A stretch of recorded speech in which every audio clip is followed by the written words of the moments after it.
بسم الله الرحمن الرحيم.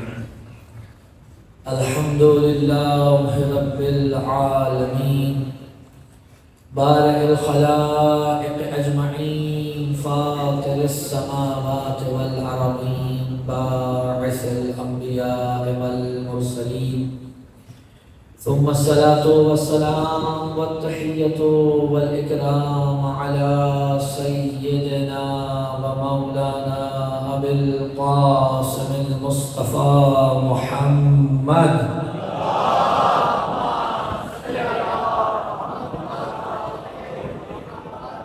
وعلى أهل بيته الطيبين الطاهرين المعصومين المظلومين المنتجبين المنتخبين، ولعنة الله على أعدائهم أجمعين من الأولين والآخرين يا رب العالمين.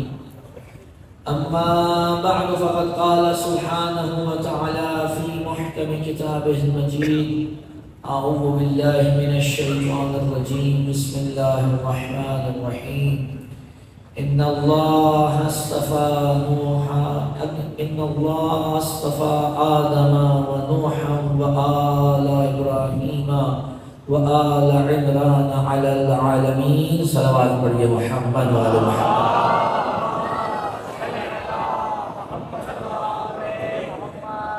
اپنی حاجات کی قبولیت کے لیے، امام وقت کے ظہور میں تعجیل کے لیے، جہاں کہیں مومنین و مومنات آباد ہیں ان کی عزت، مال، جان، آبرو کی حفاظت کے لیے، جتنے بھی مومنین نے دعا کی التماس کی حاجات کی قبولیت کے لیے، مجلس اعزا کی مقبولیت کے لیے، جتنے بھی مومنین نے مجالس میں دام درہم سخن قدم میں حصہ لیا، ان کی توفیقات میں اضافے کے لیے، جو علیل ہیں ان کی شفایابی کے لیے بآواز بلند صلوات نائے فرمائے.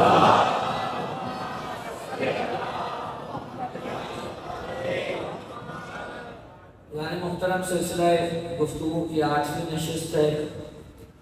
موضوع جو زیر بحث ہے وہ امامت ہے.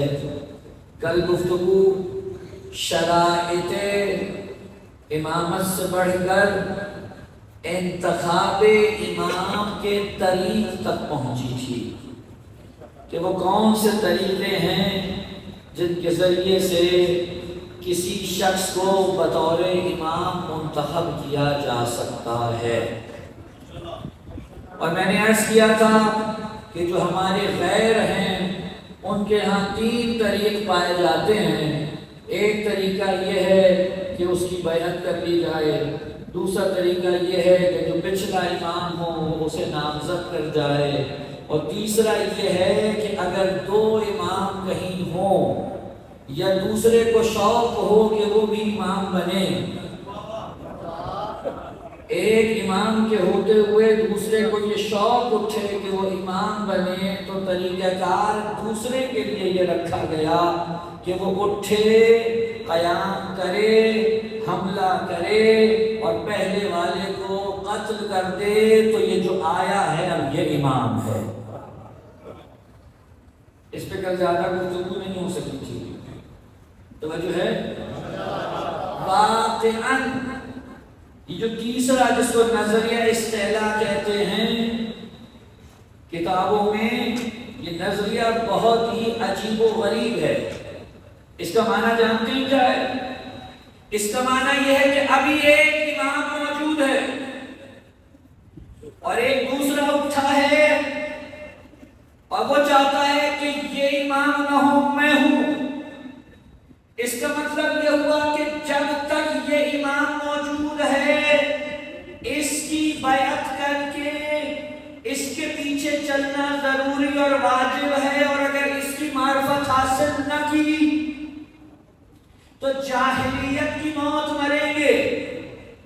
لیکن اب جب یہ پہلا امام موجود ہو اور دوسرا اس پر حملہ اور قیام کرے تو جب وہ قیام کر رہا ہوتا ہے اس وقت تو گناہگار ہے، لیکن جب اسے قتل کر کے خود امام بن جاتا ہے تو پچھلے سارے گناہ دھل جاتے ہیں، وہ امام ہو جاتا ہے. یہ کون سے اصول ہیں؟ یہ کون سے اصول ہیں؟ پہلے کو مارو. اچھا یہ میں نے آپ کو بتایا، آپ کو شاید مذاق لگ رہا، آپ کو شاید یہ مذاق لگ رہا کیونکہ بات ہے یہ ایسی، لیکن یہ ہو چکا ہے. ہارون الرشید کون؟ خلیفہ، بعض لوگوں کا امام، بعض لوگوں کا اولی الامر. بنا کے گیا کس کو؟ امین کو. امین کون؟ پچھلے امام نے، پچھلے خلیفہ نے نامزد کیا کسے؟ اپنے بیٹے امین کو. یعنی امین خلیفہ شرعی ہو گیا.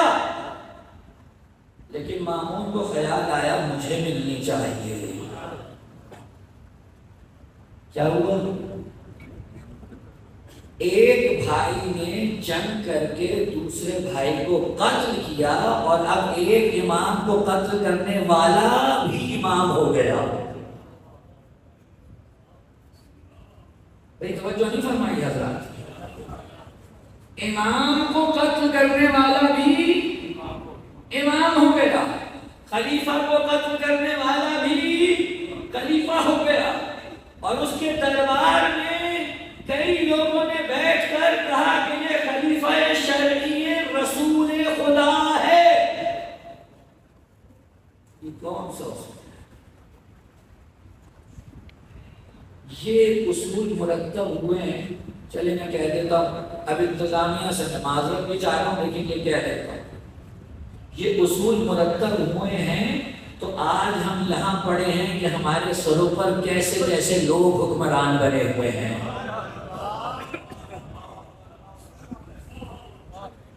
دنیا رو رہی ہے کہ ہمارے پاس کھانے کو نہیں ہے. دنیا رو رہی ہے کہ ہمارے پاس پینے کو نہیں ہے. دنیا رو رہی ہے ہمارے پاس پہننے کو نہیں ہے. دنیا رو رہی ہے ہمارے پاس رہنے کو گھر نہیں ہے. کیا فکر ہے؟ خدا کا خوف وہ رکھے کہ جسے خدا سے کوئی لو ہو.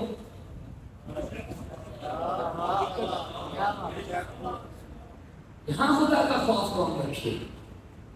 یہاں خدا کا خوف نہیں آئے گا. جس بندے کے پاس کھانے کو 2 وقت کی روٹی نہ ہو، آپ اس کے اوپر نہیں معلوم ہر شے پہ کتنا کتنا ٹیکس لگا دیں، ظلم ہے. میں آپ یہاں ممبر سے بول رہا ہوں، میں عام طور پہ سیاسی گفتگو نہیں کرتا، لیکن اگر کربلا ہمیں ظلم کے خلاف بولنا نہ سکھائے تو پھر کربلا سے کیا سیکھا ہے؟ میں کسی پارٹی کی طرف سے نہیں بول رہا حضور کہ مجھے کہ یہ اس پارٹی کے ہیں، یہ اس کے مخالف ہیں، یہ اس کے حق میں کسی کے ساتھ نہیں ہوں، لیکن جو ظلم کرے گا اس کے خلاف بولیں گے. کم از کم آپ یہ تو اعلان کر دیں کہ ہم نے ان کی بیچاروں کے اوپر ٹیکس لگایا ہے تو ہم نے اپنی بھی یہ مراعات کم کر لی ہیں. آپ کا نہ پیٹرول کم ہوا، نہ آپ کی گاڑیاں کم ہوئی، نہ آپ کے دیگر خرچے کم ہوئے، اور آپ نے لا کے سارے کا سارا بوجھ اس بیچاری عوام پہ ڈال دیا جس کے پاس ابھی کھانے کو بھی کچھ نہیں ہے.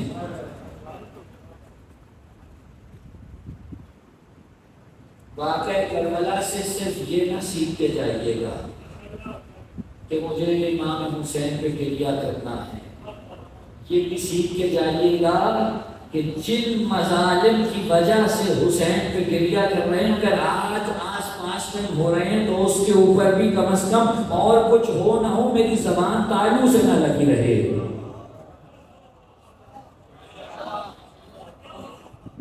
اور یہ سب سے کم ترین درجوں میں سے درجہ ہے ایمان کا کہ چلو ہاتھ سے کچھ نہیں کر سکتے تو کم از کم زبان سے تو کہو.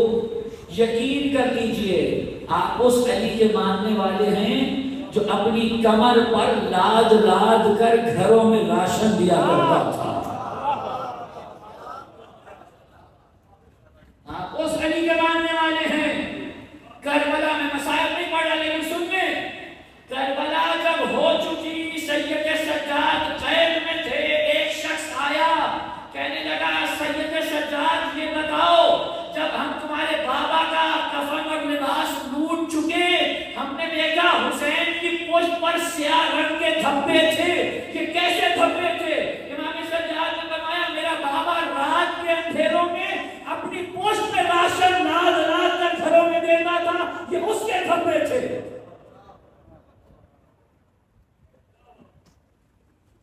اس کے نشانات تھے.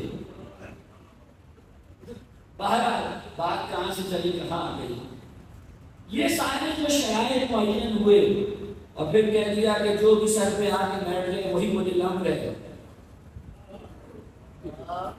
تو نتیجہ تو یہی نکلنا تھا.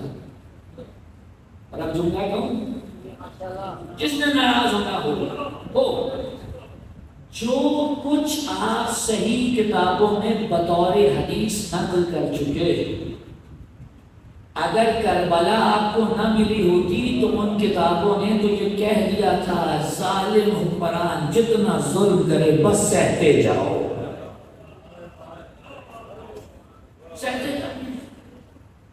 یہ بالکل واضح روایات ہیں اور آپ جانتے ہیں، مجھے بتانے کی ضرورت نہیں ہے کہ یہ کیوں گھڑی گئی. جب ظالم بادشاہ کے زمانے میں کتاب لکھی جائے اور اس کی ایمان پر لکھی جائے اور اس کے حکم پہ لکھی جائے تو سب سے پہلے وہ لکھوائے گا جس سے اس کی اپنی حکومت مضبوط ہو. کیا کیا؟ جتنا ظلم کرنا تھا کیا اور سارے کا سارا خدا کے کھاتے میں ڈال دیا. ہاں ابھی سنیے کیسے. سارا ظلم خدا کے کھاتے میں ڈال دیا. کیسے؟ یہ تو قسمت تھی، یہ تو تقدیر خدا تھی کہ میں تم پر حاکم بنتا اور تم میرے محکوم. اور یہ جو میں کر رہا ہوں یہ خود سے تھوڑی کر رہا ہوں، خدا چاہ رہا ہے تو میں کر رہا ہوں. اور عوام بھی چپ بیٹھی کہ یہ تو خدا چاہ رہا ہے اس لیے سب کچھ ہو رہا ہے. خدا یہ نہیں چاہ رہا،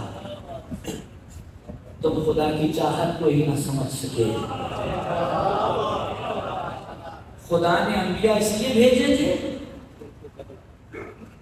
خدا نے انبیاء اس لیے بھیجے تھے، خدا نے دین اس لیے بھیجا تھا کہ میں پہلے تمہیں بتاؤں کہ یہ اچھائی ہے اور یہ برائی ہے، پھر خدا چاہے کہ تم برائی کرو. خدا یہ نہیں چاہتا. خدا کے ارادے کو نہیں سمجھے تو. خدا کے ارادے دو طرح کے، توجہ ہے کہ نہیں؟ اگر آج کوئی گفتگو سنگین ہو جائے تو برداشت کر ہی لیں گے انشاءاللہ. خدا کے ارادے دو طرح کے ہیں. ایک ارادہ خدا کا وہ ہے کہ جس میں خدا آپ کے ارادے کو ملحوظ خاطر رکھتا ہے. خدا کہتا ہے میں چاہتا ہوں تم نماز پڑھو مگر اپنے ارادے اور اختیار سے. نہیں بات پہنچی. خدا چاہتا ہے آپ نماز پڑھیں یا نہیں چاہتا؟ اگر نہیں چاہتا تو حکم کیوں دیا؟ اس کا مطلب چاہتا ہے. اگر چاہتا ہے تو کیا خدا کی چاہت اور ارادے کے خلاف کچھ ہو سکتا ہے؟ بولے نا، ہو سکتا ہے؟ نہیں ہو سکتا. آپ کیا کہتے ہیں؟ پتا بھی خدا کی مرضی اور ارادے اور مشیت کے بغیر نہیں ہلتا. تو کل تو ایک بے نمازی اٹھ کے کہہ دے گا خدا نہیں پڑھی تھی تو کیا ہوا، تیرا ارادہ تھا نہیں پڑھی.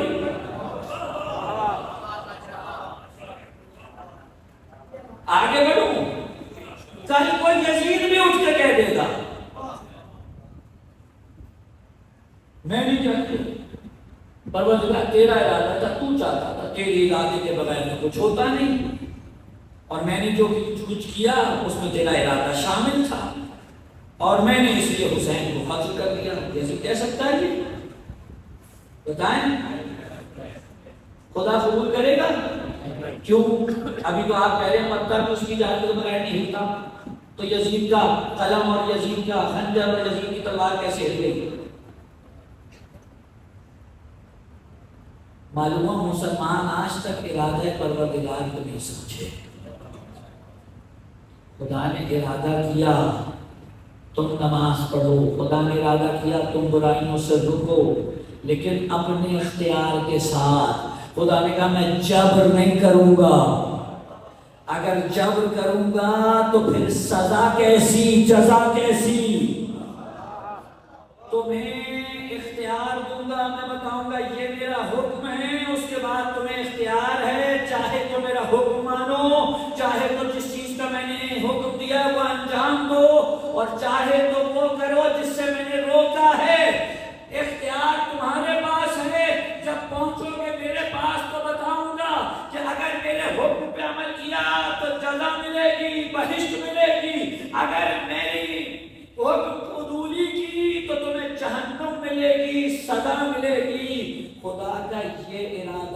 اس کو کہتے ہیں ارادہ تشریعی، اس میں آپ کا اختیار شامل ہے، آپ اپنے اختیار سے کریں گے۔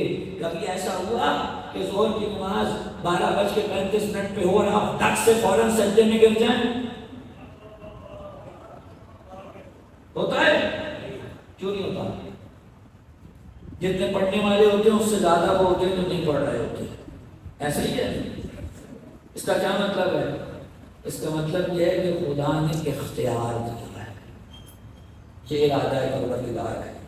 لیکن ایک مقام ایسا ہے جہاں خدا کہتا ہے میرا ارادہ ایک وہ بھی ہے جس میں میں کسی کے اختیار کو ملحوظ خاطر نہیں رکھتا، جس میں کسی کے اختیار کو ملحوظ خاطر نہیں رکھتا۔ ہم نے کر لیا تو کر لیا، دنیا ادھر کی ادھر آ جائے، مشرق مغرب ہو جائے، مغرب مشرق ہو جائے، یہ ارادہ ہم نے کر لیا تو بس پھر کر لیا، اس میں کسی کا اختیار داخل نہیں ہے۔ آپ مجھ سے پوچھیں یہ کون سا اختیار ہے؟ اس کو کہتے ہیں خدا کا ارادہ تکوینی، یہ کر لیا تو بس جو کیا ہے ویسا ہی ہوگا۔ پوچھیں یہ کون سا ارادہ ہے؟ قرآن میں کہا انما یرید اللہ لیذھب عنکم الرجس اہل البیت ویطہرکم تطہیرا۔ اللہ کا ارادہ بس یہ ہے کہ اہل بیت تمہیں نجاست سے ایسے دور رکھے جیسے دور رکھنے کا حق ہے۔ محمد بلند کر صلوات۔ پڑھنے میں وہ بھی کھڑے ہوئے، میں خود بتاؤں گا تم کب کھڑے ہوتا ہے۔ اب یہ بات کرنے دو، یہ مجھے معلوم ہے تھوڑی سنگین گفتگو ہے۔ خدا نے کہا کہ میں نے ارادہ کر لیا، میں اس میں کسی سے پوچھوں گا نہیں، میں اس میں کوئی بھی کسی کے اختیار کو ملحوظ خاطر نہیں رکھوں گا۔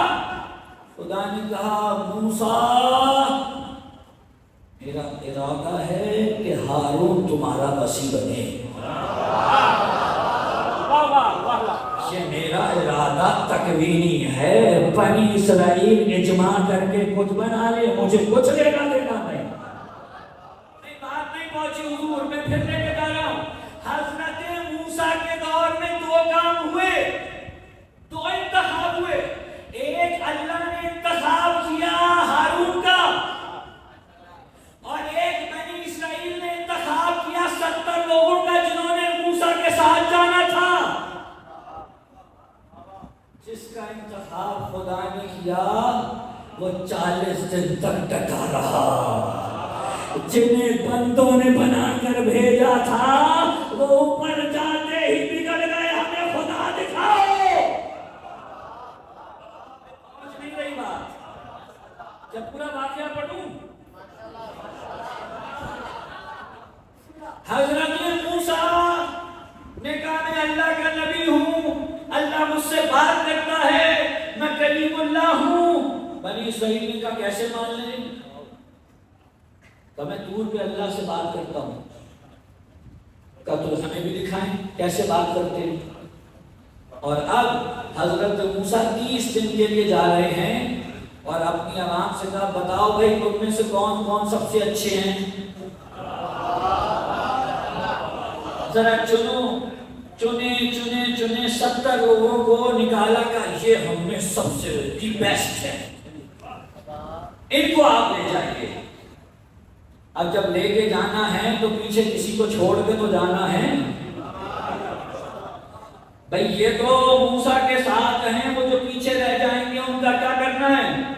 خدا سے کیا کہا وَاجْعَلْنِي وَزِيرًا مِنْ أَهْلِي هَارُونَ أَخِي، تو بنا دے پروردگار میرے بھائی ہارون کو میرا وزیر بنا کے چھوڑ کے گئے۔ 30 دن کے لیے جانا تھا، 10 دن کا اضافہ ہوا، 40 دن ہو گئے۔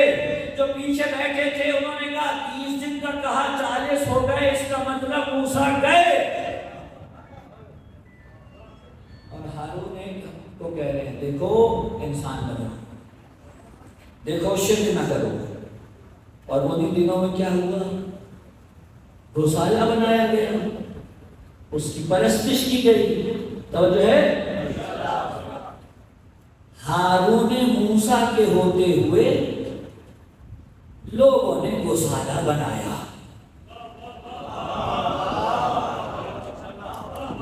اس سے ہارون کی صحت پہ کوئی فرق پڑا؟ توجہ ہی نہیں فرما رہے. آپ کیا چاہتے ہیں مجھ سے؟ ہارون موسیٰ کے ہوتے ہوئے لوگوں نے گوشالہ بنایا اور گوشالے کی پرستش کی اور پرستش میں ڈٹ گئے. ہارون کو تنہا کر دیا اور یہ بھی کہا اگر زیادہ بولو گے تو قتل کر دیں گے.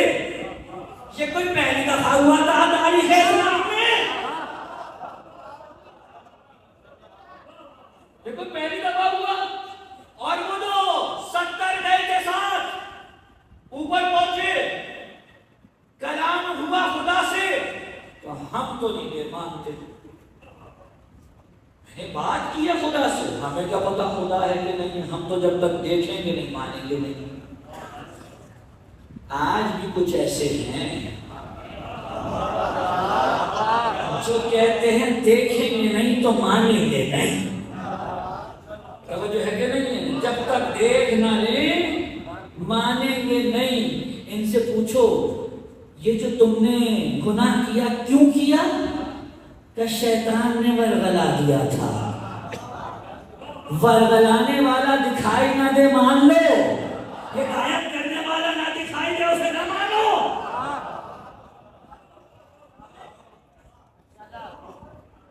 توجہ ہے کہ نہیں؟ وہ ایک شخص ہے بیٹھ کر یہ جملے کستا ہے کہ اگر کوئی امام ہے تو لاؤ مجھے اس کا واٹس ایپ نمبر دے دو, میں ذرا اس سے بات کر لوں, میرا امام ہے میں اس سے بات کر لوں. اگر تم نے اپنی حرکتیں جاری نہ رکھی ہوتی تو ہم سے یہ کہنے کی ضرورت ہی نہ پڑتی کہ مجھے امام کا واٹس ایپ نمبر دے دو, کہاں ہے میں بات کر لوں. مسئلہ تو تمہارا ہے. خدا کے پاس 12 فانوس تھے. اس نے امت کو پہلا فانوس دیا کہ یہ لو ہدایت کی روشنی سے لیتے رہنا. امت نے اسے توڑا. دوسرا فانوس اسے توڑا, تیسرا فانوس اسے توڑا, چوتھا فانوس اسے توڑا, پے در پے 11 فانوس توڑ دیے. خدا نے کہا اب جب تک انسان نہیں بنو گے 12واں فانوس دوں گا ہی نہیں. مسئلہ امام کی طرف سے نہیں ہے, مسئلہ خدا کی طرف سے نہیں ہے, مسئلہ تمہاری طرف سے ہے. آج سارے مل کر مان لو کہ بعد رسول غلطی ہوئی تھی, امام آج آ جائے گا.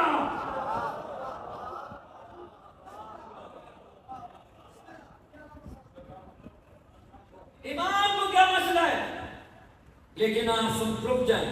اچھا ہوا یہ بیچ میں آ گیا جملہ, آپ رک جائیں. حضور کیسے لوگ ہیں؟ ہم ایسے امام کی کیا بات کریں کہ جو حاکی ہے لیکن ہدایت نہیں کرتا, جو سامنے نہیں آتا. حضرت موسیٰ کتنے عرصے اپنی قوم سے دور رہے؟ یہ توجہ ہے کہ نہیں ہے؟ حضرت موسیٰ کتنے عرصے اپنی قوم سے دور رہے؟ 40 دن جب اوپر رہے میقات پر تو قوم سے دور رہے کہ نہیں رہے؟ بھائی وہ جو 70 تھے وہ دیکھ رہے تھے, باقیوں کے لیے تو غیبت تھی.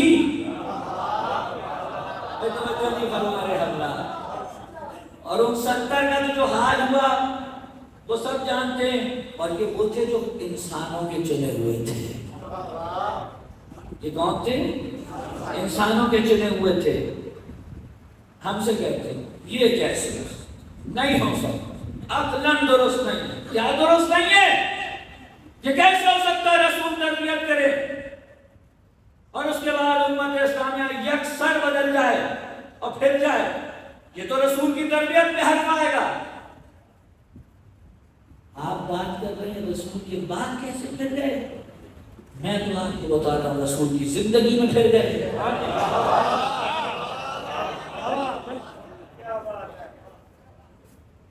بنی اسرائیل نے کیا کیا؟ موسیٰ بھی زندہ ہیں, ہارون بھی زندہ ہیں, گوشالہ بنا کے پرستش کی یا نہیں کی؟ حضرت موسیٰ کی تربیت پہ حرف نہیں آئے گا؟ اچھا نہیں، میں کہہ دیتا ہوں، نعوذ باللہ، کیا تربیت کی جناب موسیٰ آپ نے؟ 40 دن کے لیے گئے پیچھے، یہ وبال ہو گیا، آپ کی تربیت صحیح نہیں کی، مانے گا کوئی؟ کیوں؟ کیونکہ جناب موسیٰ نے تو تربیت کی تھی، اب سامنے والے اس قابل نہیں تھے تو کیا کرتے؟ رسول نے اپنا حق تربیت ادا کیا تھا، اور رسول کے لیے قرآن نے کہہ دیا ہے وما علینا الا البلاغ، ان کا کام پہنچانا ہے، ماننا نہ ماننا یہ امت کا کام ہے، رسول کا کام منوانا نہیں ہے۔ اگر منوانا ہوتا تو خدا زبردستی منوا لیتا، نہیں پہنچے بات کو۔ خدا وحدہ لا شریک ہے یا نہیں ہے؟ کسی کو شک ہے؟ نہیں ہے، کسی کو بھی نہیں ہے، تو منوا لے۔ کیوں نہیں منواتا بھائی؟ کتنے ملحد بیٹھے ہوئے ہیں، کتنے کافر بیٹھے ہوئے ہیں، کیوں نہیں منوا لیتا؟ نہیں، اختیار کیا ہے، جو کرنا ہے کرو، پھر ایک وقت آئے گا گھوم پھر کے ہمارے ہی پاس آؤ گے۔ فوراً بدلہ لینے کا اس کو شوق ہوتا ہے جسے یہ ڈر ہو کہ وقت نکل جائے گا،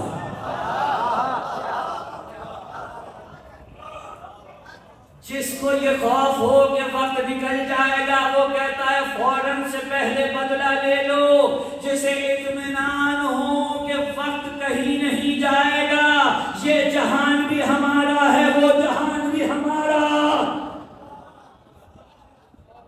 اختیار استعمال کرو اپنا، اور ہم دیکھیں گے کہ اختیار استعمال کرنے کے بعد تم کہاں کھڑے ہو۔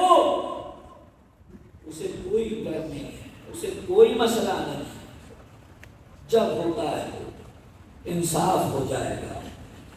بعض اوقات اردو کے کچھ محاورے ایسے ہیں کہ جنہیں پڑھو یا بیان کرو تو لگتا ہے یہ کسی عام ادیب نے نہیں، کسی ولی نے ایجاد کیے ہیں، اور انہی میں سے ایک یہ ہے خدا کے یہاں دیر ہے اندھیر نہیں ہے۔ ہے کہ نہیں؟ خدا کے یہاں دیر ہے اندھیر نہیں ہے۔ آپ جتنی کوشش کریں پردہ ڈالنے کی، قیامت نے تو ویسے ہی سارے پردے چاک کر دینے ہیں، اور قیامت سے پہلے کچھ لوگوں پر ایک اور قیامت آئے گی،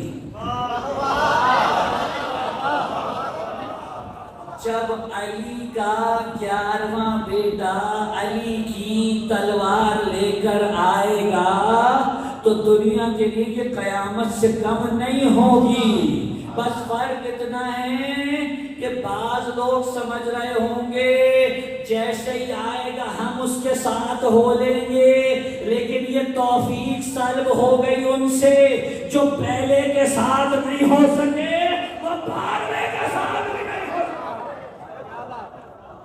نعرہ تکبیر، نعرہ تکبیر، نعرہ رسالت، نعرہ رسالت، نعرہ حیدری، تشریح کائنات محمد بلند تر سلامات۔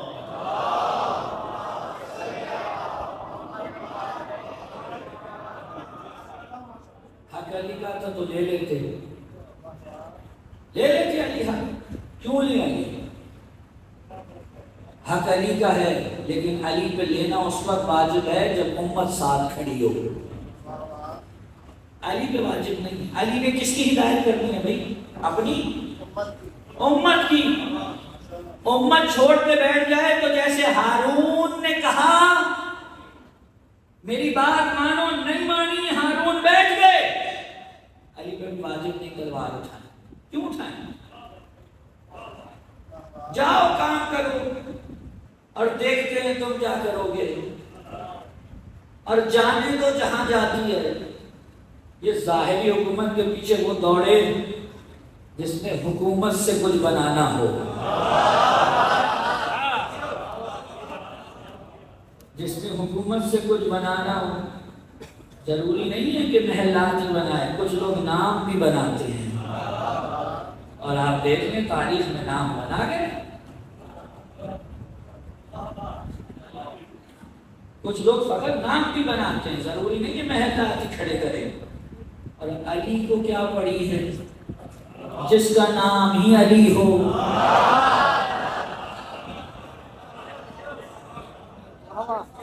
اسے نام بنانے کی کیا پڑی ہے؟ جس نے نام بنانا ہے وہ علی کے دروازے پہ جھکے، تو اس کا فقط دنیا میں نام نہ ہوگا، اس کا یہاں بھی نام ہوگا، اس کا وہاں بھی نام ہوگا۔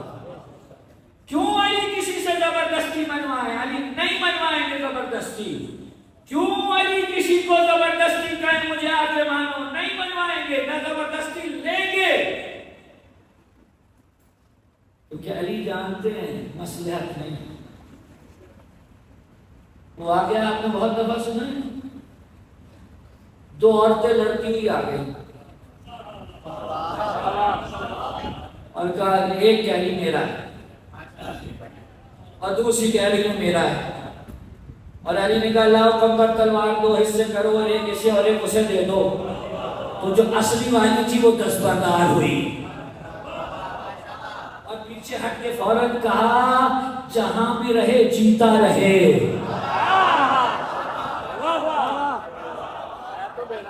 جہاں بھی رہے کم از کم جیتا رہے، جب بڑا ہوگا سمجھ آئے گی، عقل آئے گی، خبر پہنچے گی تو خود جہاں کا ہے وہاں لوٹ آئے گا۔ علی کو کوئی جلدی نہیں ہے، علی کو معلوم ہے میرا ہی ہے، اگر علی نہیں تو میرے 5 بیٹے کو مل جائے گی۔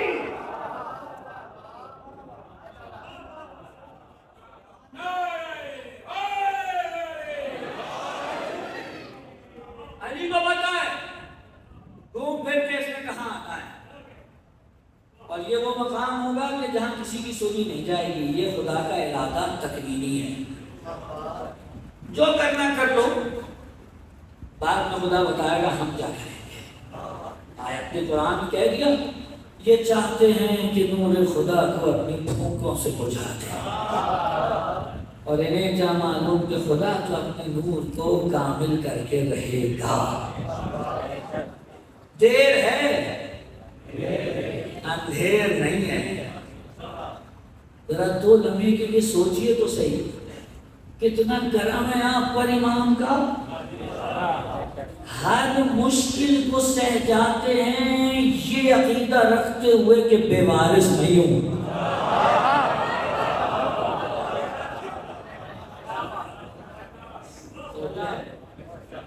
ہر مصیبت کو یہ عقیدہ رکھ کے سہ جاتے ہیں کہ بے وارث نہیں ہوں، کر لو جتنا ظلم کرنا ہے، میرا وارث زندہ ہے، ابھی نہیں تو کبھی ایک ایک ظلم کا بدلہ ہو جائے گا، اور کتنے بد نصیب ہیں وہ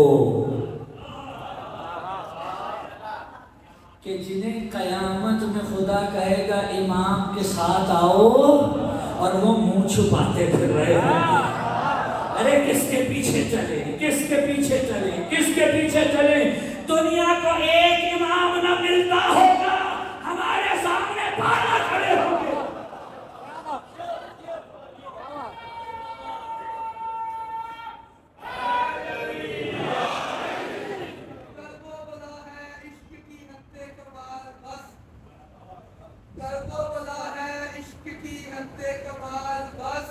اسی شہر میں دیکھا گیا ذوالجلال بس، گرد و بلا ہے عشق کی حد کمال بس، اسی شہر میں دیکھا گیا ذوالجلال بس، معیار عشق اتنی بلندی پہ لے گئے، پہلی دفعہ وہ بولا کہ زہرا کے لال بس۔ صلوات میں بھیجے محمد علیہ محمد۔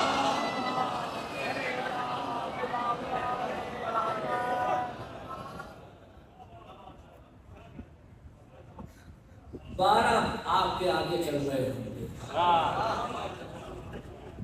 جسے وہ بنائے وہ یہاں بھی دھیان رکھتے ہیں، وہ وہاں بھی دھیان رکھتے ہیں، اور جنہیں بس یہی بنایا جائے بس پھر ان کا کیا کہنا ہے، ان کا کیا کرنا ہے۔ چلیے آئیے امام صادق علیہ السلام کی بارگاہ میں۔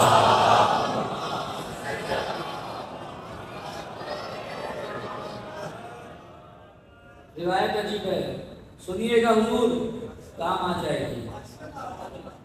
آگے کہنے لگا آپ کیوں کہتے ہیں کہ خدا بنا ہے؟ ہمیں بھی حق دے دیجیے، بنا لے دیجیے، بھئی دل ہے خوش ہو جائیں گے، بنا لے دیجیے۔ امام نے کہا اچھا ایک بات بتا، کیا یہ ممکن ہے کہ تم سب مل کر جس کے بارے میں کہو کہ یہ بہترین ہے اس کے اندر بھی کوئی خرابی نکل آئے؟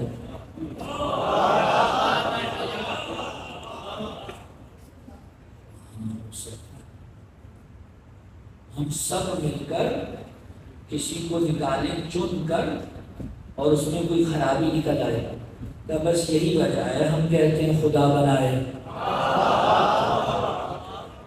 کیونکہ آپ جتنی بھی کوشش کر لیں آپ ظاہر پہ تو حکم لگا سکتے ہیں، کسی کے دل میں کیا چل رہا ہے کیا معلوم۔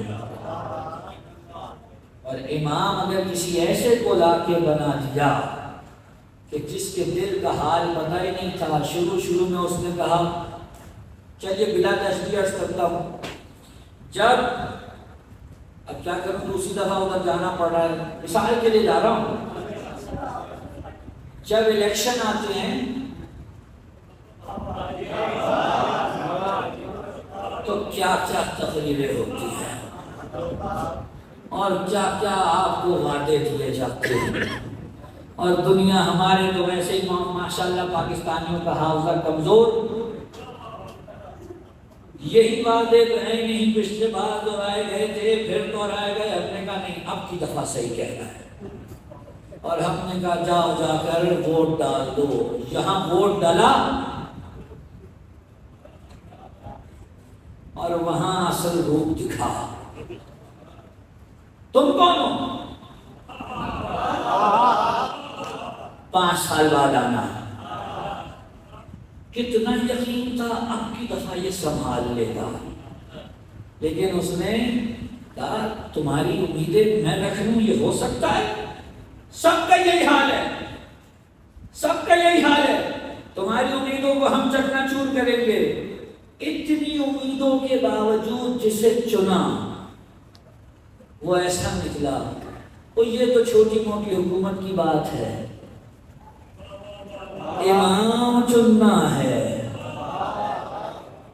آپ نے زور لگا کے کسی کو نکال بھی لیا کہ جناب علی یہ بہترین ہے، کیا معلوم اوپر سے بہترین اندر سے خبیث ترین نکلے۔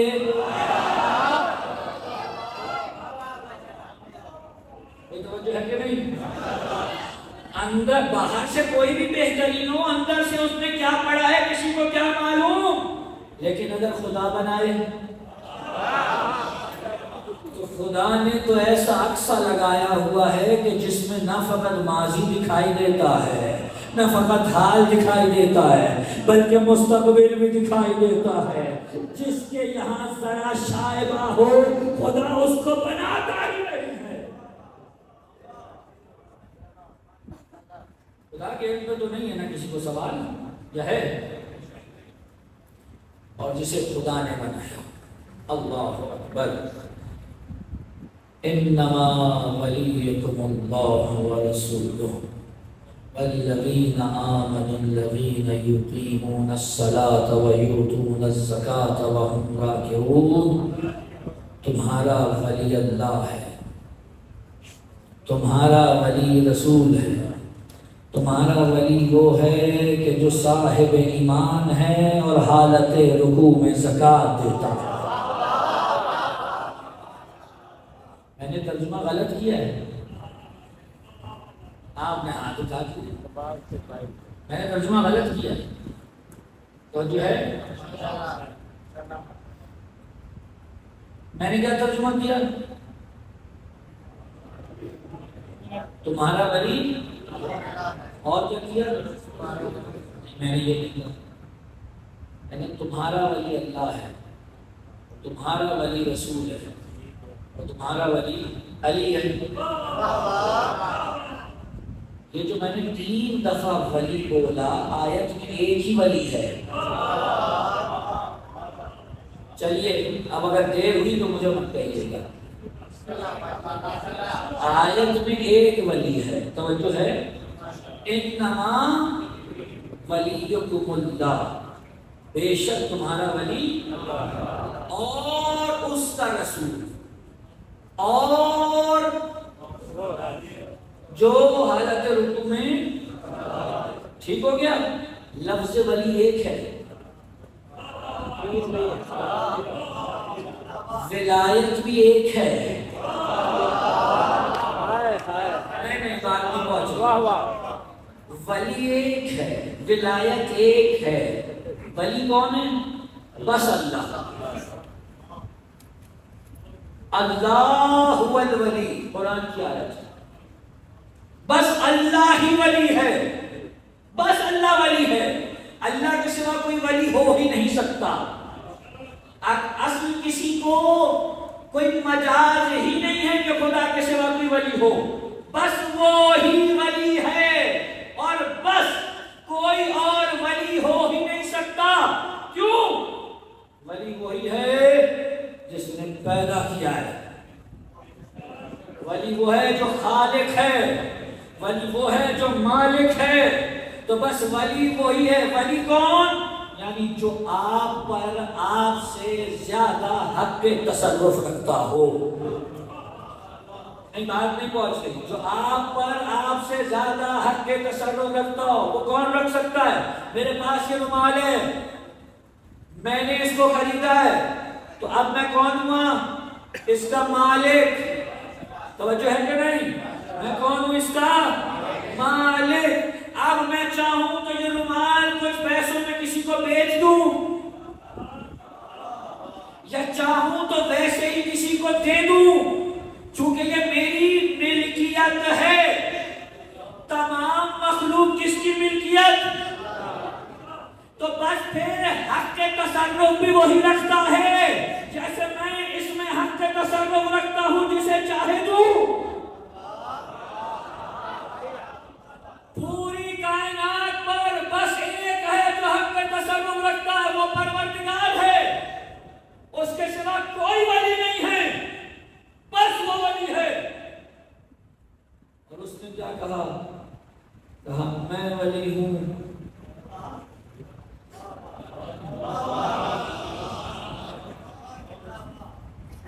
ولی بس وہ ہے، اور پھر وہ ہے جسے ولی ولی کہے۔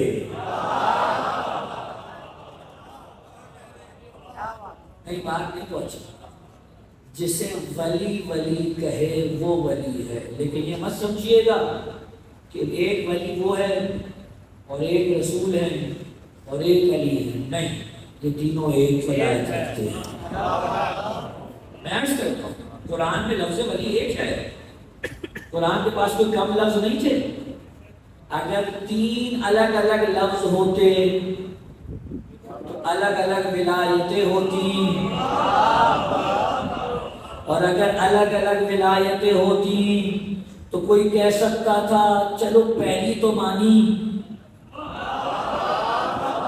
تو نہیں مانی، ایک تو مان لی، اور کوئی 2 مان لیتا تو کہتا چلو 2 تو مانی، تیسری نہیں مانی۔ خدا نے کہا ہے ہی ایک،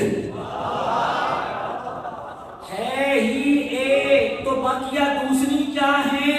کہ پہلی حقیقی ولایت ہے، اور بقیہ جو 2 ہیں رسول اور علی کی ولایت، وہ اللہ کی ولایت کا مظہر ہے، یعنی ان سے اسی کی ولایت ظاہر ہو رہی ہے۔